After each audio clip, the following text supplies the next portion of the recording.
Memories यही है कि उस वक्त जो फैमिलीज़ थी सारे, हम 10 फैमिलीज़ यहाँ रहती थी रोड पे, तो हम लोग सब मिल के बहुत ही ज़्यादा प्यार से, और उस वक्त सब कौमों का आपस में प्यार ज़्यादा होता था, आए जाए या ना आए जाए पर सब मिलते थे बड़े ही प्यार से। हम सारे सब बच्चे बाहर मिल के जो खेलते थे, मैं बताती हूँ आपको, लड़कियाँ ज़्यादा वो गीटे खेलते थे, एक वो चिंजो हम बोलते थे तो वो खेलते होते थे, एक कोई अड्डी टप्पा होता है वो खेलते थे, एक ये पौड़ी थल्ला वो होता था, सीढ़ियों के ऊपर चढ़ गए फिर नीचे आ गए, वो खेलते थे।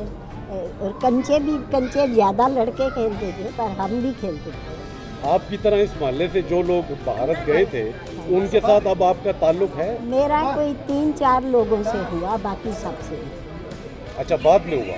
बाद आंटी ये साथ वाले घर में कौन रहता था? साथ वाले घर में, ये साथ वाले घर में ये हजरों के कोई लोग थे, हजरों और हीरा उनकी लड़की थी जो मेरी फ्रेंड थी, उसका नाम याद है और याद नहीं। दिखते या इंडियन थे, हिंदू थे? दिखते हिंदू थे? नहीं, यहाँ हमारी इस गली में ना कोई सिख था ना कोई मुसलमान था, सब हिंदू, सब।